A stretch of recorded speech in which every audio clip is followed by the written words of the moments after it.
Hello मैत्रिणींनो, कसे आहात? मस्त आहात ना? मस्तच असायला पाहिजे. आणि मी सगळ्या भाज्या एकत्र केलेल्या आहेत, म्हणजेच की एक प्रकारच्या सगळ्या मैत्रिणी गोळा केलेल्या आहेत आणि त्यांची एक मिक्स भाजी अशी बनवणार आहे, म्हणजे सर्वांची लाडकी पावभाजी. तुमची ही पावभाजी आवडीचीच असेल, माझी पण आहे, मुलांची पण माझ्या आहे आवडीची. मग खूप दिवसांनी हा बेत ठरलेला होता आणि सगळ्या भाज्या एकत्र केल्या.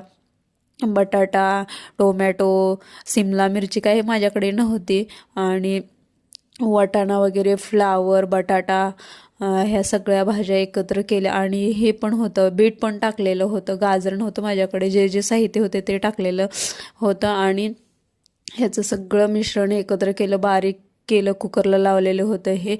आणि एकजीव करून घेतलं आणि मॅश करून घेतलं. आणि तडक्यासाठी मी घेतलेलं होतं हे तर आपलं नेहमीचं अद्रक, लसूण, कांदा वगैरे ह्याची पेस्ट करून टाकलेली. आणि कांदा काय मी चिरून टाकलेला. आणि मसाल्यामध्ये काळं तिखट, पावभाजी मसाला, चवीनुसार मीठ, हळद आणि हे सगळं मिश्रण टाकलं मी फोडणीला. आणि छानशी अशी आपली पावभाजी तयार झालेली आहे. आणि त्याच्यावरून मी हे टाकलं आहे, त्यावरून चीज टाकलेला आहे. का तर भाजीला आपला घट्टपणा येतो.